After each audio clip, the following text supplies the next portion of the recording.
बदलापूर येथील अवैध श्रीबीज विक्री प्रकरणी डॉक्टर अमोल पाटील याला नाशिकमधून ताब्यात घेण्यात आलेलं आहे।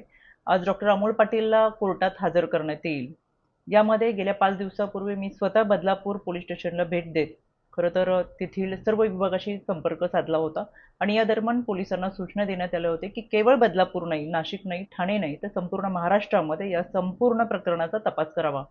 त्या अनुषंगाने ही तपासाची कारवाई सुरू आहे। यामध्ये बदलापूर पोलीस स्टेशनचे तपास अधिकारी राजेश गजल असतील अतिशय आणि त्यांची टीम अतिशय चांगल्या पद्धतीने तपास करत आहे। यामध्ये जळगाव मधून देखील एक आरोपी ताब्यात घेतलेला आहे, जो खोटे आधार कार्ड बनवून महिलांवरती ट्रीटमेंट करत असताना त्यांचा वापर करत होता।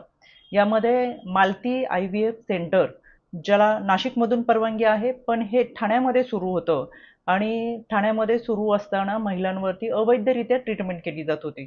याच अनुषंगाने काही महिलांनी तक्रार दाखल केलेली आहे, पण ज्या महिलांनी अजूनही तक्रार दाखल केली नाही किंवा ज्यांना आपल्या ओळखीची भीती वाटतेय पण त्यांची ओळख ही पूर्ण गोपनीय ठेवली जाईल, त्यांनी पुढे येऊन राज्य महिला आयोगाकडे तक्रार दाखल करावी। यामध्ये केवळ बदलापूर, नाशिक, ठाणेच नाही तर संपूर्ण महाराष्ट्रामध्ये या रॅकेटचे जे पाळेमुळे आहेत ते मुळासकट उखडून टाकण्याचं काम हे पोलिसांच्या माध्यमातून सुरू आहे।